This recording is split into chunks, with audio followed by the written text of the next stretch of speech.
Hi, I'm JC Pohl, and welcome to the third installment of our web series here with LifeTouch. Hasn't this been fun? I mean, let's give it up for LifeTouch right now. Give some comments in the comment box, a little high five, a little emoji, a little, what? How great is it for LifeTouch to pull us together to have these type of conversations during the COVID crisis? I just think it's awesome. We've had the time to kind of look at our students. If you saw segment 1, episode 1, we looked at student resiliency. If you're able to catch episode 2, we look deeply at our staff and our fellow educators and how we can help them during this time. And in this third installment, the last installment of this series, I wanted to kind of look at you. I know that many of you have taken the time to log into this web series, to visit with us here during this time. And I know that so many of you, and I'm sure all of you care about students and care about your schools, but I know a lot of you are school leaders on campus. Your administrators, your principals, you might be other types of advisors or leaders on campus. And so today I just want to talk to you a little bit about how this COVID crisis might be the perfect opportunity to kind of look at your school culture, reassess what's going on in your culture, and basically kind of come out of this crisis a lot stronger. As we know in life, a lot of times when we deal with difficult times, when we deal with the hard times in our life, that's when we find a lot of growth. If you watched the first few segments of this series, you know that I'm a counselor, and I didn't mention it before, but one of the reasons I became a counselor is because at a young age, I went through a really difficult divorce.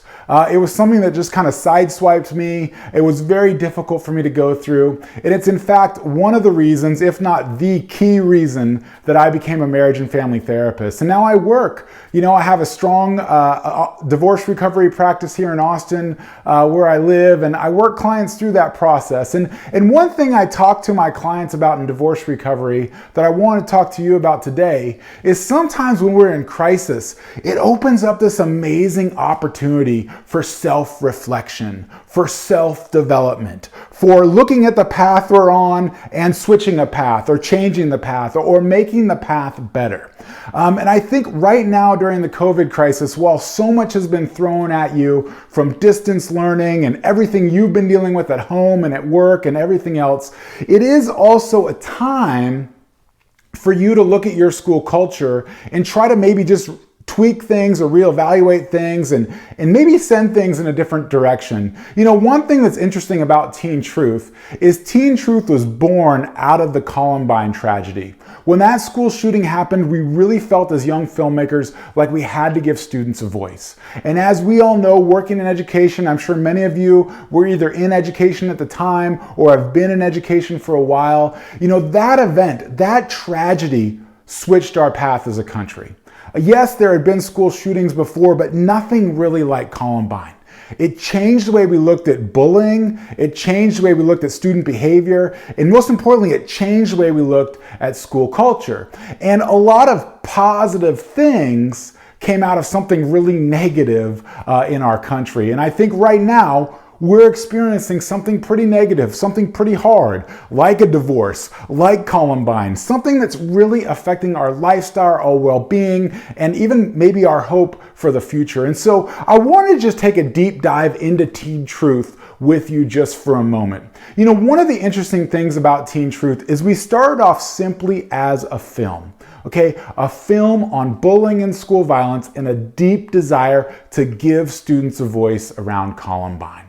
What was so amazing about our experience making this film is that we found the opportunity to give students the voice around other issues: drugs and alcohol abuse, body image and self-esteem, parenting and family communication. And now we have 4 films in a film series that literally started from the ground up, literally started from nothing, like buying video cameras off eBay was how we started.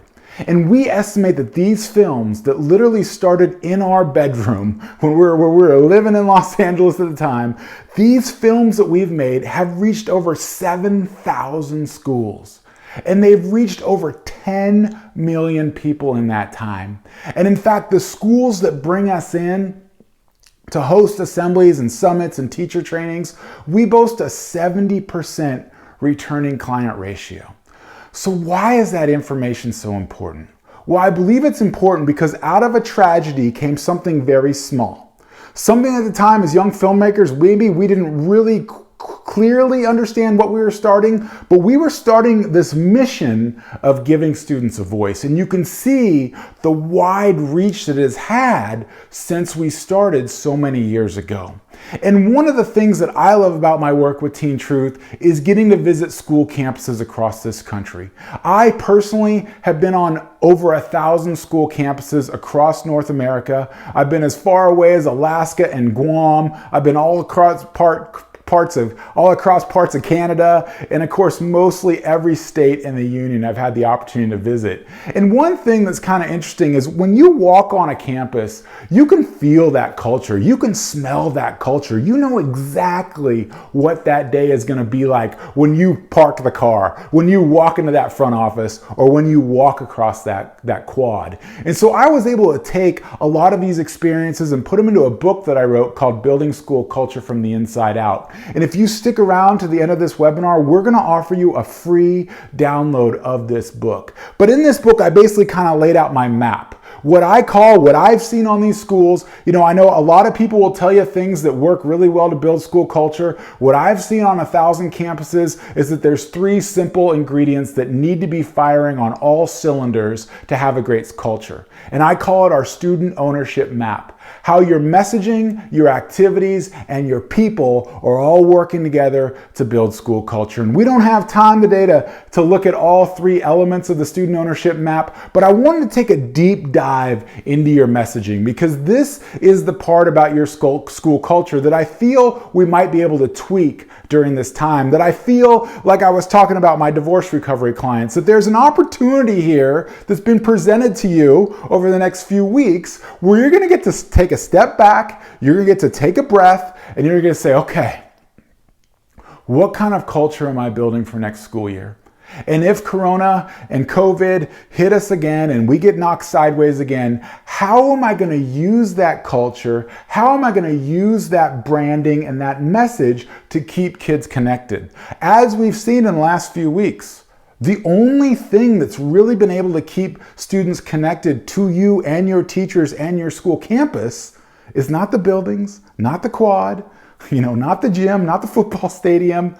It's your brand, your message, your culture, and everything that you've built over the school year to get those kids connected. So let's take a deep dive into this because, to be honest with you, while I love working in schools and I love being a counselor, my background is actually in sales and marketing.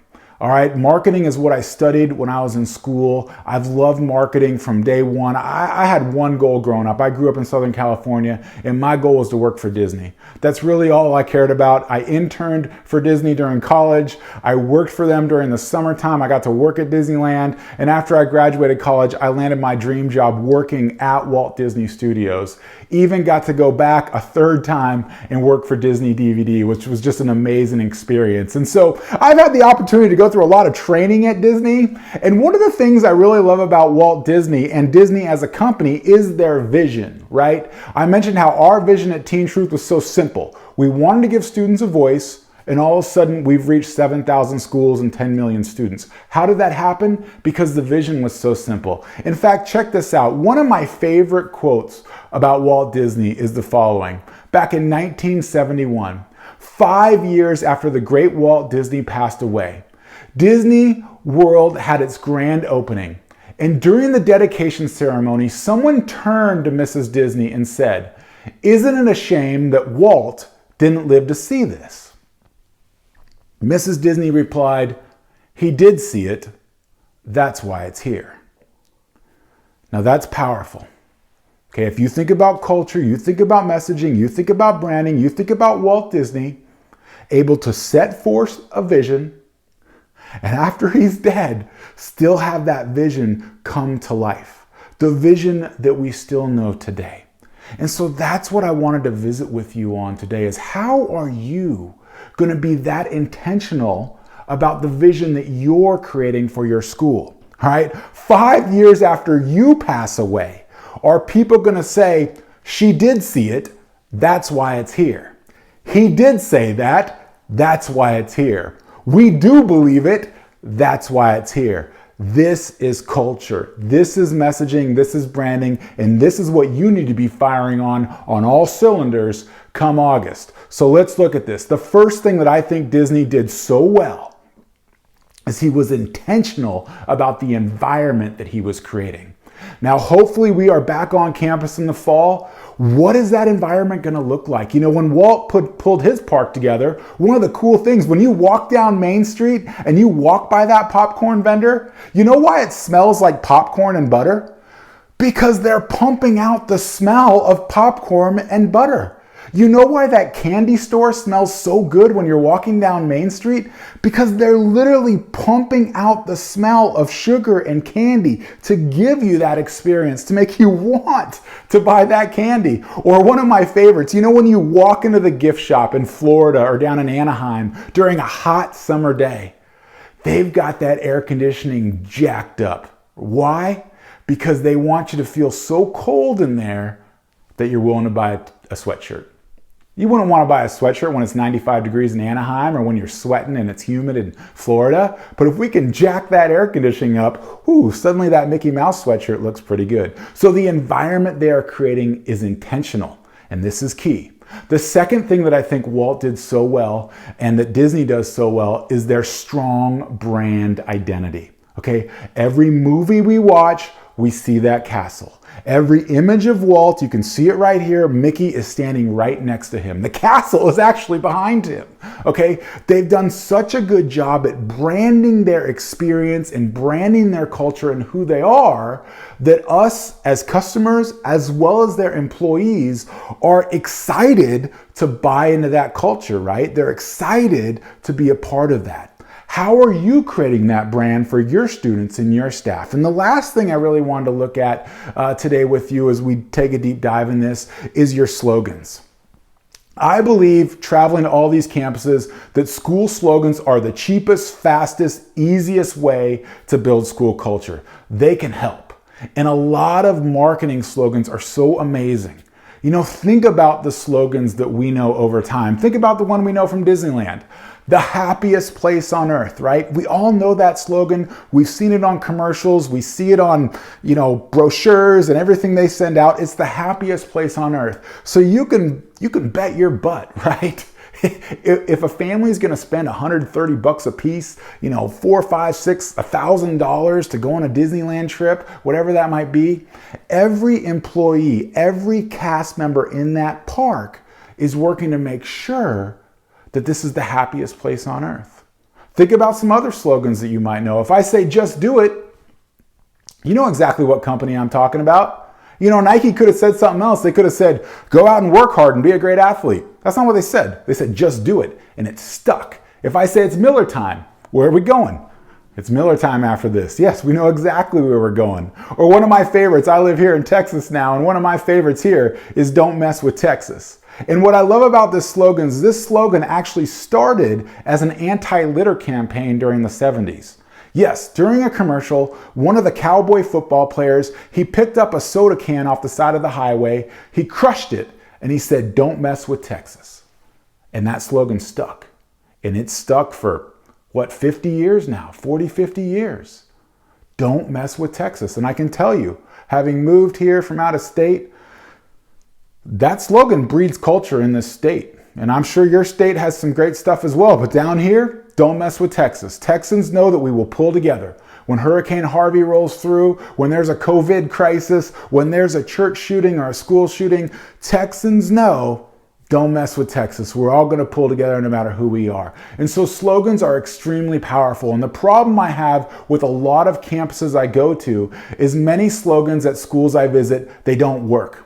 Okay? Because let's be honest, you probably didn't go to school for marketing, right? You didn't take the time to intern at Disney or work for Warner Brothers like I did. That's not your background. You cared about kids. You cared about teaching. You cared about being an educational leader. And that's what you went to school for.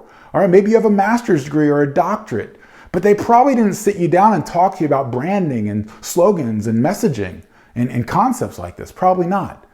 And one of the things that just rubs me the wrong way whenever I'm on campus is this whole PBIS language. I will never forget. A counselor came up to me as I was about to walk on stage in San Diego, And she pulled out her PBIS language. They were the Panthers, all right? They were the Panthers. And she had this laminated sheet. And she said, JC, we're the Panthers. Do you think you can pull our PBIS language, our slogan, our identity into the assembly? And as you can imagine, P stood for pride, A stood for attitude, D stood for something else, or Panthers, whatever. Panthers, N stood for something else. And how many letters are in Panthers? I don't even know, 7 or 8? Okay. Of course, I told her I could pull it into the assembly because she's paying the bill, right? But between me and you, there is no way I could bring that in the assembly, right? There's no way I could even remember it. I'll never forget, I was interviewing a principal once. We were on camera. Her PBIS language was the word lead, L-E-A-D. We got to the letter D. She couldn't even remember what the D stood for. And she is one of the best principals I've ever met. She is awesome. Her culture is amazing, right? And so I believe that sometimes our messaging on campus is simply not working. And so I want to show you some examples of how we can use messaging to build school culture. One of the things that's really fun about Teen Truth, whenever we come on campus and we do a program, our core message, it's on our wristbands we wear, is be the difference. Be the difference, okay? When we visit campus, we probably say be the difference about 18 times. It is very clear that when you experience Teen Truth, we expect you to be the difference in life and on campus. And one of my clients just loved it. And she said, JC, can I run with this? Can I take this and bring this into our school culture? Her name's Donna McNeil. You can see her right here. She's such a fun lady right there in the orange. And what Donna did is she created these Be the Difference days, where she invited students to wear orange and celebrate culture and celebrate being the difference. She pulled it into her yearbook, into her stationery, into everything that she was doing around culture. It was obvious that if you were a student at Albiani Middle School, you were expected to be the difference. Now, what's cool is that Donna started doing these Be the Difference days once a month, and she's still doing them today.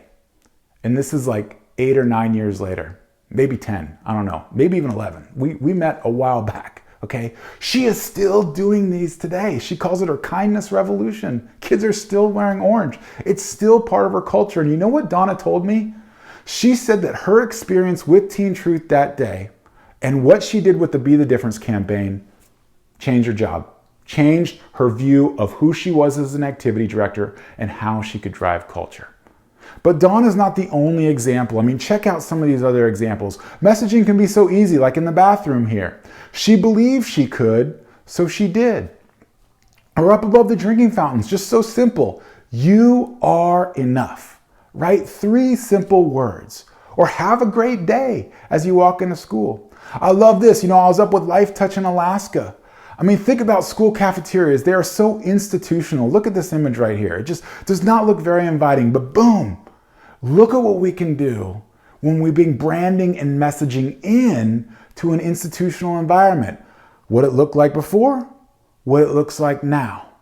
Or imagine walking up from your parking lot, seeing the image of your mascots and your messaging on those front doors and walking into the the lobby, and knowing that we're blazing a trail here at this school.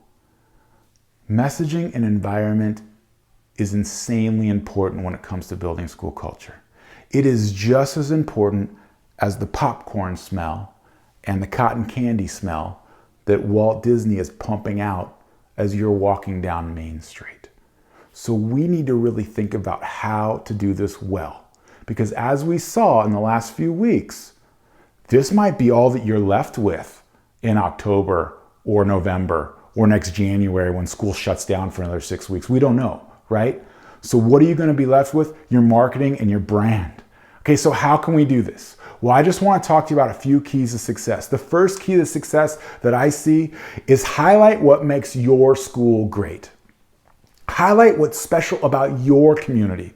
Something that, Miller Beer could do for them or Nike could do for Nike might not work for what you're doing, right? So take a step back, look at your community, look at your students, and find a way to highlight what makes your community great, to celebrate your community.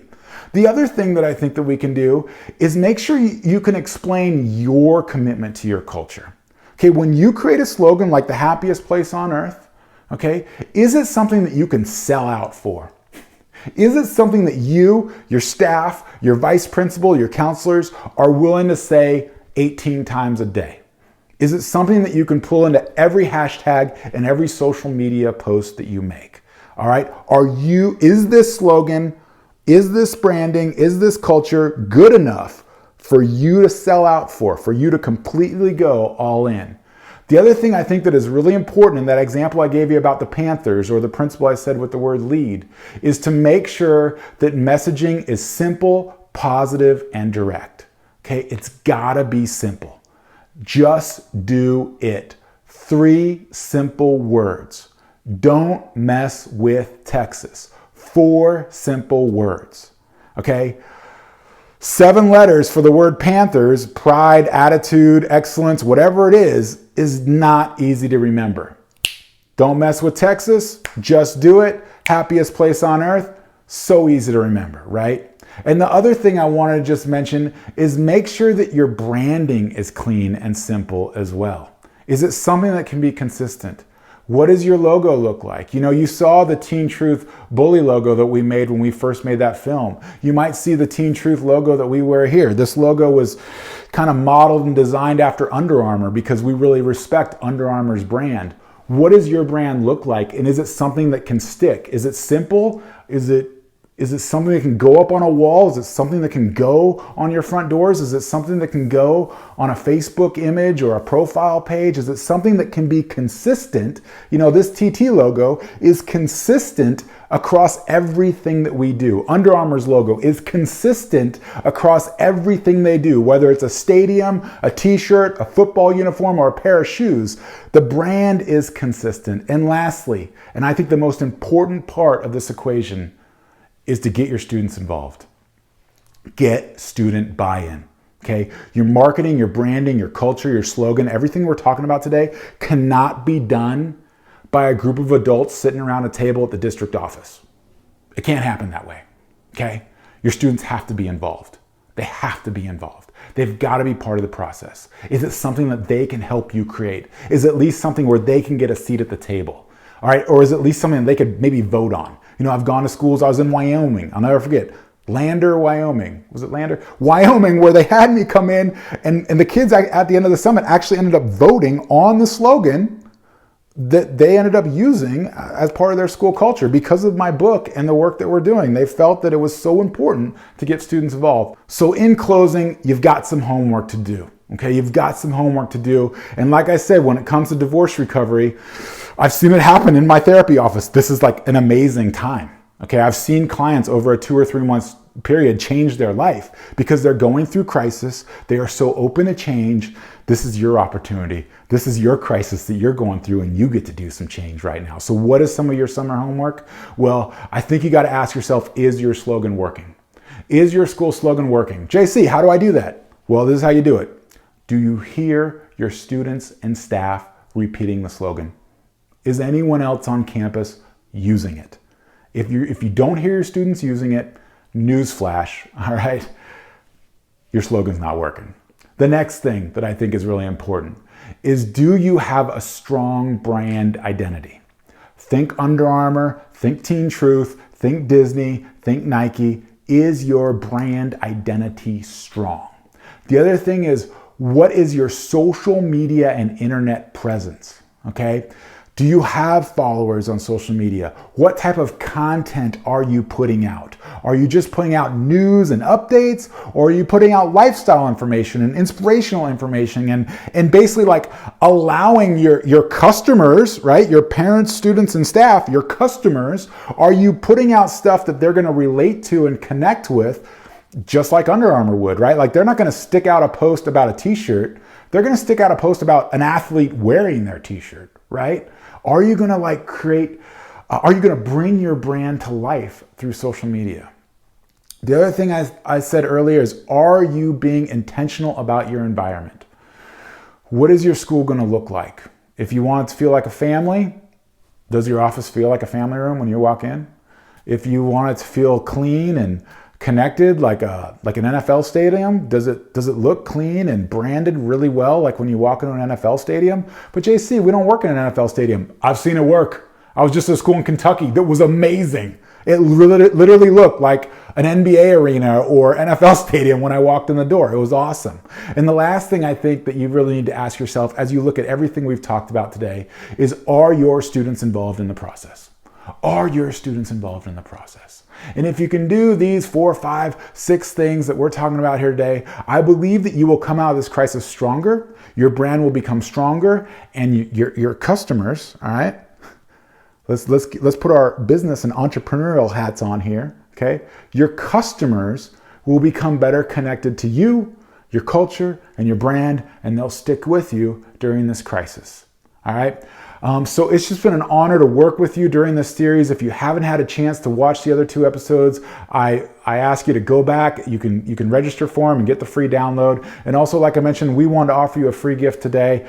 Feel no obligation, but if you visit teentruth.net/school culture, so check that out, teentruth.net/school culture, you can download a free copy of my school culture book for free. All right, no strings attached. Put in your email. We'll send you a copy of the book. You can share it with your staff. You can read it over the summer break with your team. Whatever we can do to help you build school culture, we're on it. We're rooting for you, and we just want this to be the best school year ever. Of course, feel free to reach out to me if you need any support, and feel free to reach out to LifeTouch. You know, I didn't bring them up in this whole branding conversation, but think about it. Okay, think about it. Why are they hosting these type of webinars for you?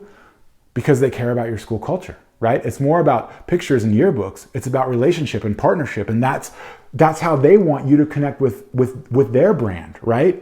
And so how are you doing that for the people connecting with your brand? So thank you so much. I really look forward to interacting with you. You take care. You have a great day.